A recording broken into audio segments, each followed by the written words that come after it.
आपकी अदालतमध्ये इम्रान हाशमींवर आरोप आहे की हे आळशी सुद्धा आहेत आणि उचापती सुद्धा.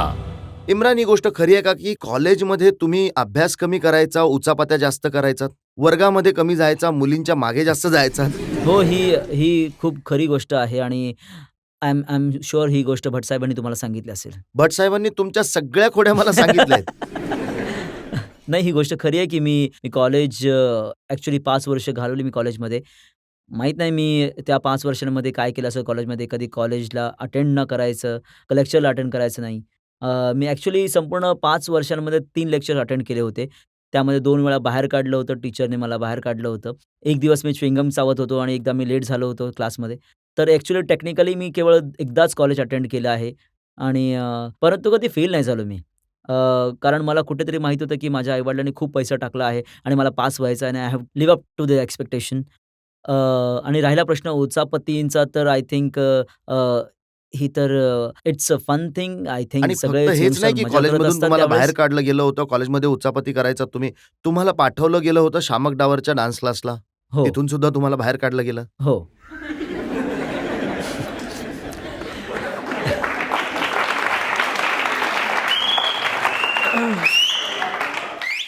हे बघा, एकतर मी खूप वाईट डान्सर आहे.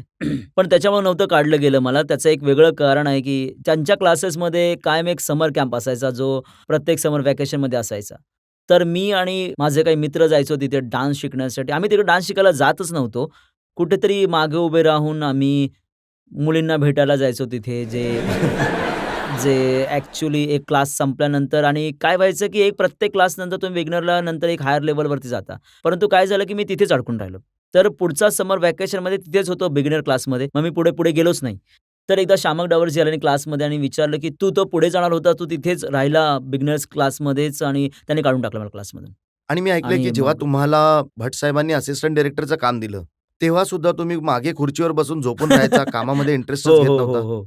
मी तर कायमच बिनकामाचा असिस्टंट होतो. माझ्याबरोबर माझे भाऊ जे आहेत, ज्यांनी आवारपण जहर आणि कलियुग डायरेक्ट केले होते, ते खूपच फोकस होते. त्यांचं एक आधीपासूनच ध्येय होतं, की त्यांना एक डायरेक्टर बनायचं आहे. मी कॉलेजमधून निघून माझी आयुष्यामध्ये काहीच दिशा नव्हती. कुठेतरी भटसाहेबांनी मला या भटकणाऱ्या माणसाला कुठेतरी एक दिशा दिली आहे. परंतु सेटवर सुद्धा जेव्हा मी जायचो, तर हो, थोडंफार काम करायचो मी. परंतु भटसाहेबांनी मला खूपदा तिथे पकडलंय सेटवर. कुठेतरी मी जेव्हा शॉट चालायचा, तर मी फोनवर असायचो मागे किंवा कुठेतरी झोपलेलो असायचो सोफ्यावर. परंतु आय थिंक मी शिकत होतो. I don't think that should be blame for that. एखादा फोनवर बोलत, सोफ्यावर झोपून, मुलींना बघत-बघत कसं काय शिकू शकतो? हे बघा बिगिनिंग एक फेज होती माझी जेव्हा मी शिकत होतो खरं असिस्टंट. हे आहे की भट साहेबांनी तुम्हाला कान पकडून ॲक्टर बनवलं. त्यांनी तुम्हाला एक प्रकारे हाऊस अरेस्ट केलं. कित्येक महिन्यांपर्यंत काय ज्याला म्हणतात तुम्हाला टॉर्चर केलं. टॉर्चर हो. भट साहेबांचं एक ट्रेनिंग असते, एक प्रकारची एक धर्मशाळा उघडून ठेवली आहे त्यांनी. जेव्हा कधी एखाद्या नवीन येणाऱ्या ट्रेनला करत असतात, तेव्हा त्याच्याबरोबर एक कन्सिडर अमाउंट ऑफ टाईम त्यांच्यावर घालवावा लागतो, जिथे तुम्ही तुमची इतकी खिल्ली उडवतात, की म्हणतात, की "you are good for nothing." तू काही करू शकत नाही. ही कंप्लीटली ब्रेक्स यू डाउन.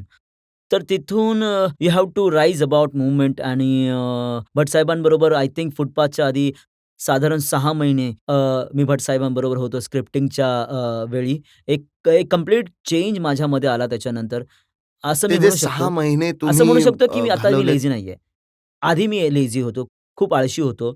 पण भट साहेबांना बघितल्यानंतर कुठेतरी मला एक एक इच्छा झाली, की माझ्या आयुष्यामध्ये काहीतरी करायचंय आणि मला खूप स्ट्रेंज वाटायचं, की भट साहेब कधी झोपतच नाहीत. ही इज ऑल्वेज एकतर काम करत असतील किंवा फोनवर असतील आणि किंवा काहीतरी पुस्तकं वाचत असतील, त्यांचं जे इनपुट्स आहेत कंपनीमध्ये, तर मला तिथून खूप शिकायला मिळालं आणि it was inspiration for me आणि मला तुम्ही वाटलं, की मला म्हणताय की काहीतरी भट करावं लागेल. साहेबांनी एका झोपलेल्या व्यक्तीला जागं केलं, एका आळशी व्यक्तीला ॲक्टिव्ह हो, बनवलं असं म्हणू आणि शकता. एका नालायकाला हिरो. हो.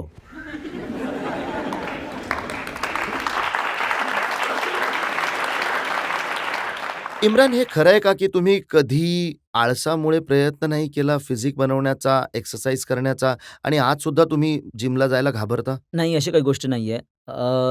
ज्या सिनेमामध्ये मी कुठेतरी माझं वेट लॉससुद्धा केलं आहे. कारण आवारपणमध्ये एक वेगळ्या प्रकारचा लूक होता. त्यामुळे मला त्यामध्ये वेट कमी करायचं होतं आणि त्याच्या आधीसुद्धा मी वर्कआउटसाठी जायचं. तर मी त्याआधी कधी या गोष्टीमुळे कधीच माझा आळशीपणा दिसला नाहीये. जेव्हा मी ॲक्टिंग सुरू केली, जेव्हा मी सिनेमे करायला सुरुवात केली, तर तेव्हा मी आय थिंक विचार केला, की मला इतकं काम करायचं आहे आणि डेफिनेटली कुठेतरी स्वतःसाठी एक नाव बनवायचं आहे. And that was out of the option. मला डेफिनेटली काम करायचं होतं आणि मी खूपच फोकस होतो मी. अजूनसुद्धा खूप फोकस्ड आहे. आत्ता तुमच्या आळसाची, तुमच्या उचापत्यांची काय परिस्थिती आहे? आता थोडं ठीक झालंय. जेव्हापासून हे बघा, मी ऑनेस्ट गोष्ट सांगेन, की पहिल्या 2 सिनेमामध्ये मला ॲक्टिंगमध्ये मजा नाही आली. कारण मी खूपच रिलक्टंट ॲक्टर होतो. मला ॲक्टर बनवलं गेलं होतं. कुठेतरी कंपनी ज्या लोकांना वाटलं, की हा काहीतरी काम करू शकतो, परंतु मला कधी ही इच्छा नव्हती, की लहानपणी मी ॲक्टर बनेन किंवा ते माझ्या सायकीमध्ये एक तो विचारसुद्धा नव्हता, की मी कधी ॲक्टर बनेन. पहिल्या सिनेमामध्ये सुद्धा खूप अडचण आल्या ॲक्टिंगमध्ये. परंतु क्रिटिकली अक्लेम ती फिल्म झाली. त्यानंतर मग मर्डरसुद्धा हिट झाली. तर मला वाटलं, हो, कदाचित मी याला एक लुक्रेटिव्ह करिअरच्या हिशोबाने बघू शकतो. त्यामुळे आय फील पण तुमच्याबरोबर तर तुमचे मामा होते, हो, महेश भट साहेब हो. होते. तुम्ही प्रत्येक गोष्टीमध्ये मामाजींचा कुर्ता पकडून पुढे चालायचात. नाही, अशी गोष्ट नाहीये. आय थिंक त्यानंतर मला वाटतं, की पहिल्या 4 सिनेमानंतर मला वाटतं, की कुठेतरी मी खूपच कंप्लेसंट झालोय या कंपनीमध्ये. मी याच लोकांबरोबर काम करत आहे. तर मला वाटलं, की मी बाहेर जाऊन सुद्धा काम केलं पाहिजे आणि मी भटसाहेबांशी बोललो सुद्धा. तेव्हा एक फिल्म चॉकलेटमध्ये काम केलं मला. खूप अडचण आली सुरुवातीला कारण मी खूप सेफ एन्व्हायर्नमेंटमध्ये वाढलो होतो त्यामुळे आणि एक खूपच सेफ एन्व्हायर्नमेंट होतं कारण माझ्या कुटुंबातील सगळे लोक सेटवर आणि भट असायचे साहेबांना आणि तुम्ही एका काठीसारखं वापरलं सहारा घेण्यासाठी नाही, नाही. नेहमीच. कधीच नाही, कधीच नाही. डेफिनेटली एक त्यांनी खूप गाईडन्स दिली आहे मला सिनेमामध्ये. जेव्हा मी बाहेरचे सिनेमासुद्धा करतो, तेव्हा सुद्धा मी त्यांच्याकडनं गाईडन्स घेतो. त्यांनी जसं मी म्हणालो, की माझ्या आयुष्यामध्ये एक एक प्रकारची दिशा दिशा दिली आहे, एक डायरेक्शन दिली आहे. तर डेफिनेटली ही एक प्रकारचे माझे गॉडफादर आहेत आणि जर ते इंडस्ट्रीमध्ये नसते, जर ते माझे फॅमिली मेंबर नसते, तर मी कदाचित ॲक्टर नसतो बनलो. हे एक जे एकट्यांनी माझ्यामध्ये जी जिद्द जागवली आहे आणि करून घेतली माझ्याकडनं ॲक्टिंग आणि त्याच्यानंतर I got to attach to it आणि मला करायचं होतं. मला वाटतं की भट साहेबांसाठी नक्कीच ऑडियन्सने टाळ्या वाजवल्या पाहिजेत. त्यांनी तुम्हाला असं करिअर दिलं.